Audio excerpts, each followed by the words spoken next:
ఇంతకు ముందు కూడా కొన్ని రియాలిటీ షోస్ మిమ్మల్ని చేయమని చెప్పి స్టార్ మా అడిగింది అని, బట్ వై బిగ్ బాస్ అంటే అపార్ట్ ఫ్రమ్ రఘు ప్రెషర్ పక్కన పెట్టేస్తే నేను అందుకే చెప్పాను ఫెన్ గారు, see what it was very intriguing.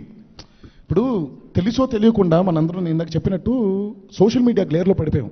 అందరికీ అందరి గురించి తెలుసుకోవాలని ఒక జిజ్ఞాస మొదలైపోయింది మనందరికీ.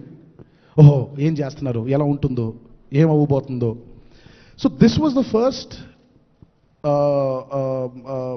దాన్ని ఏమంటారు, the first push for me to accept Bigg Boss. And రెండోది, ఒక టీవీ షో హోస్ట్ చేయడం అనేది మామూలు విషయం కాదండి. It is very challenging and I like being challenged.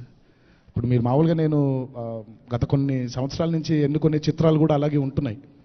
So నాకు ఏదైనా సరే ఒక ఛాలెంజ్, అది సినిమాలే కాదండి, అది నా పర్సనల్ లైఫ్లో కూడా నాకు ఛాలెంజ్ ఉందంటే నాకు అది ఇష్టం.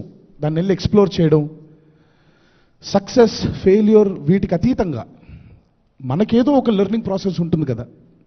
ఇది ఈరోజే ఉపయోగపడవక్కర్లేదు, రేపొద్దున ఎప్పుడైనా మన చచ్చిపోయేలోపు మనకి భగవంతుడు ఎన్నో అవకాశాలు ఇస్తూ ఉంటాడండి చాలా ప్లాట్ఫామ్స్లో.